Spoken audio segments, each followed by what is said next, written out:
নমস্কার বন্ধুরা, রমার রান্নাঘরে সকলকে স্বাগত। আজকে দেখুন আমি যে রেসিপিটা দেখাবো সেটা কোনো রান্নার নয়, সেটা হচ্ছে এঁচোড় কাটা। সহজ পদ্ধতিতে সহজভাবে এঁচোড় কাটা কিভাবে। আমাকে অনেকেই বলেছে যে দিদিভাই তুমি একটু সহজভাবে একটু এঁচোড় কাটাটা দেখালে ভালো হয়, একটু এঁচোড় কিভাবে কাটতে হয়। কেন কচি এঁচোড় অনেক সময় বাজার থেকে কিনে আনি, এবারে তাদের কাছে কাটার বটি থাকে না, শুধু কচি এঁচোড়ই বিক্রি করছে। এবারে এঁচোড়টা বাড়িতে নিয়ে এসে এবারে কিভাবে কাটবো, কীরকমভাবে কাটলে পরে তাড়াতাড়ি হবে, তা সেইভাবে একটু দেখালে ভালো হয়। আমি বলেছি ঠিক আছে আমি দেখাবো।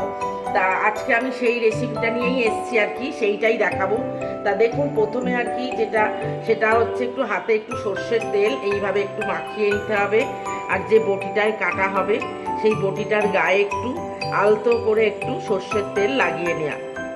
কেন আঠা থাকে তো, আঠাটা যাতে চিটকে আটকে না যায় সেই জন্য একটু আলতোর ওপরে আমি একটু সর্ষের তেল মাখিয়ে নিলাম। এইবারে দেখুন আমি এবার এঁচোড়টা দেখাচ্ছি। এইবারে লম্বা করে এইরকমভাবে আমি চিড়ে নেব।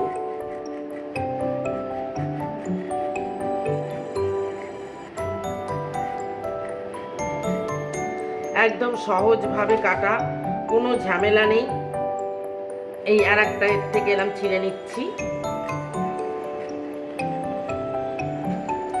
এইবারে দেখুন খোসাটা ছাড়িয়ে নেব।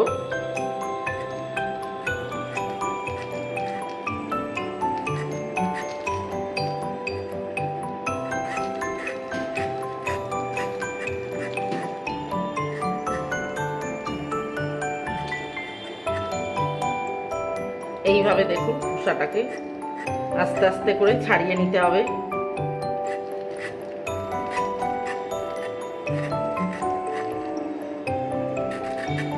একদম সহজভাবে কাটা হয়ে যাবে তাড়াতাড়ি।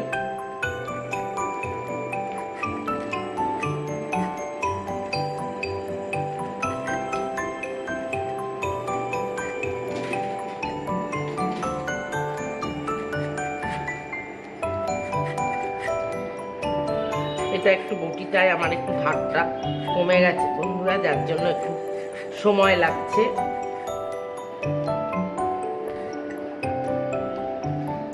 এইবারে দেখুন আমি এই লম্বা শীষটাকে এইভাবে কেটে বাদ দিয়ে দেব।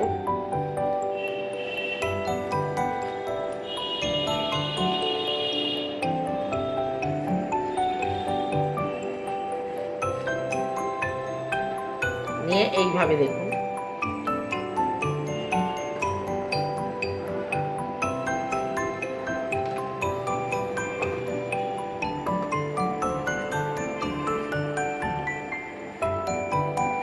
এই যে দেখুন বন্ধুরা কত সুন্দর। এইভাবে আমি সবগুলো কেটে নেব কত সুন্দরভাবে। দেখুন পিসগুলো আপনারা যদি এর থেকে ছোট করতে চান করতে পারেন, আবার এর থেকে যদি বড় রাখতে চান তাও রাখতে পারেন। সেটা আপনারা বুঝে করবেন কীরকম পিসগুলো আপনারা রাখবেন। কিন্তু দেখুন কি সুন্দরভাবে কাটা হয়ে গেল, একদম ইজিভাবে তাড়াতাড়ি সহজভাবে সহজ পদ্ধতিতে কাটা হয়ে গেল। আমি ঠিক যেভাবে দেখালাম আপনারা ঠিক এইভাবে কাটবেন, তাহলে সুবিধা হবে, তাড়াতাড়ি কাটা হয়ে যাবে। আমার চ্যানেলটাকে লাইক করবেন, শেয়ার করবেন, সাবস্ক্রাইব করবেন, আর পাশে বেল আইকনটা ক্লিক করে দেবেন যাতে যে কোনো কিছু রান্না ছাড়লেই আপনারা যাতে সহজে পেয়ে যান। আজ তাহলে এই পর্যন্ত, নমস্কার।